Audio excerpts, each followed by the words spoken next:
সালে 25 ও 26 ফেব্রুয়ারি বিডিআরের বিদ্রোহ এবং হত্যার ব্যাপারে আমি কিছু বক্তব্য রাখবো। সেটা হচ্ছে যে বিডিআরের পিলখানায় যে মিউটিনি মামলা হয়, সেখানে আইনজীবীদের মধ্যে আমি প্রথম প্রবেশ করি এবং আমি অন্যতম আইনজীবী ছিলাম। অনেক সময় আদালতে কোনো আইনজীবী ছিল না, আমি একাই ছিলাম। সেই কারণে বিডিআরের যে 4000 আসামির ওইখানে বিচার হয়, টোটাল 6000 আসামি ছিল মিউটিনি মামলায়। 4000 আসামির যে বিচার হয়, সেই 4000 আসামি প্রায় সকলেই আমার ওকালতনামায় তারা সই করেছে। এখন বলা যেতে পারে 4000 আসামির পক্ষে আমি আইনজীবী ছিলাম।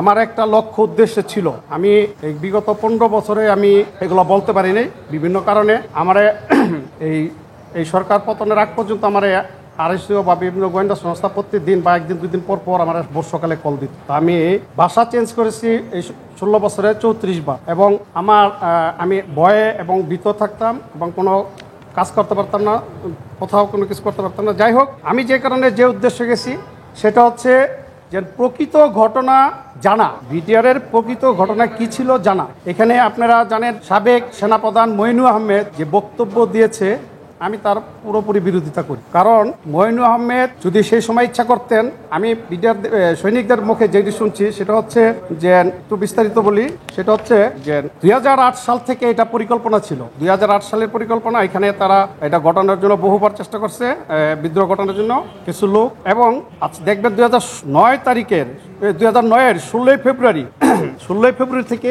তাপস সাহেবের সাথে মিটিং সৈনিকদের, সেটা তোরাবালি, ডিএডি তোরাবালির বাসায় শুরু হয় সেই মিটিংগুলো।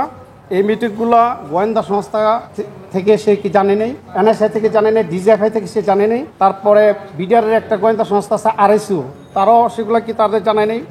18 তারিখে সিপাহী জাকিরের কোচিং সেন্টারে তারা 7-8 জন বহিরাগত সহকারে মিটিং করে। 21 ফেব্রুয়ারি রিলিফ বিতরণ করা নিয়ে, দাবি দাওয়া নিয়ে আলোচনা হয় তাদের বিভিন্ন জায়গায়। এবং ডিএডি তৌহিদের বাসায় একাধিকবার আওয়ামী লীগের নেতৃবৃন্দের সাথে, এমপি তাপস সাহেবের সাথে এই 20 থেকে 25 জন যে ছিল বিডিআর সৈনিক এবং বহিরাগত কিছু ছিল, তারা বলছে যে স্যার, এখানে 7-8 জন বহিরাগত ছিল, তাদের আমরা চিনি না, কিন্তু তারা বাংলা হিন্দি দুই ভাষায় কথা বলে। তো আমি মামলার সূত্রে তাদের সাথে যখন মিশছি, তারা যখন আমাকে বলছে, জানাইছে। তো সেখানে অনেকবার মিটিং হয়। আমাদের ঘটনার কথা ছিল 24 তারিখ। সাধারণ সকল বিডিআর সৈনিকরা 24 তারিখে এটা বলতে চাইছিল যে প্রধানমন্ত্রী আসার পরে তাকে চিম্পি করে, তাকে নিয়ে, তাকে আটকে আমরা কোনো হতাহত করবো না, আমরা তাকে চারিদিকে ব্যারিকেড দিয়ে আমরা দাবি দাওয়া আদায় করব।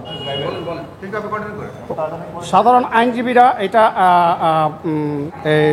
হত্যা বা এই গুণের সঙ্গে ছিল না, কিন্তু তারা বলতেছে স্যার 20-25 জন যে সারা সবসময় মিটিং করছে আওয়ামী লীগের সাথে বা ইয়ের সাথে, নেতৃবৃন্দের সাথে, এমপিদের সাথে, এবং বারবার যারা মিটিং করছে তারাই, এবং আর কিছু বহিরাগত, তারা এই 24 তারিখের ব্যাপারে তারা কোনো ঘটনা। আমার দাবি হচ্ছে যে মইনুল আহমেদ যেটা বলছে যে আমি অর্ডার দিয়েছি, আমি বলেছি, আমি এটা নির্দোষ হিসেবে সে নিজেরা প্রতিষ্ঠা করতে চেয়েছে। আমি বলতে চাচ্ছি যে সৈনিকদের মুখে যেটা শুনছি, 9:30 যখন শুরু হয় গোলাগুলি, শাকিল সাহেব যখন মারা যায়, সেই 9:30টার সময় নিউ মার্কেটের যে গেটটা ছিল, সেই গেটটা র্যাব আইসা অবস্থান নিয়েছে। তারা ভিতরে ভীত, এবং তারা এই আর্মির এবং র্যাবের ভয়ে তারা সকলে বাইরে হয়ে যাওয়ার জন্য প্রস্তুত, এবং ওই 25 জন এবং বহিরাগত তারা তাদের বাইরে হতে দিবে না, এরকম একটা পরিস্থিতি। ইন দ্য মিন টাইম ওইখানে যদি 10টার মধ্যে একটা গাড়ি, মানে গেটের সামনে সেনাবাহিনীর গাড়ি এসে থাকতো, একটা ট্যাঙ্ক, এবং র্যাবকে অর্ডার দিত, এবং 40 থেকে 45 জন অফিসার সেখানে বাঁচাইতে পারতো,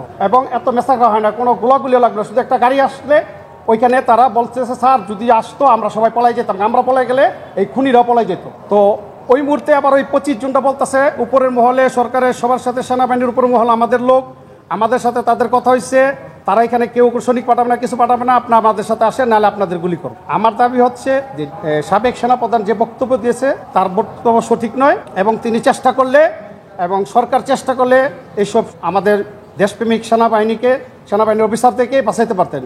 মূলত পার্শ্ববর্তী একটা রাষ্ট্র, যে নাকি বহিরাগত যারা ছিলেন, এখানে আমি এটাই আমার প্রতীয়মান হয় যে আমাদের সার্বভৌমত্ব এবং দেশপ্রেমিক সেনাবাহিনী অফিসারদের হত্যা করার উদ্দেশ্য এই ঘটনাটা ঘটিয়েছে। আমি এর তীব্র নিন্দা জানাই, এবং প্রকৃত এই ঘটনার সাথে জড়িত যারা, এবং সাবেক সেনাপ্রধান সহকারে সরকারের প্রধানমন্ত্রী এবং নানক, তাপস, আরও অন্যান্য যারা জড়িত আছে, প্রত্যেকের বিচার দাবি করে আমি আমার এই বক্তব্য শেষ করছি।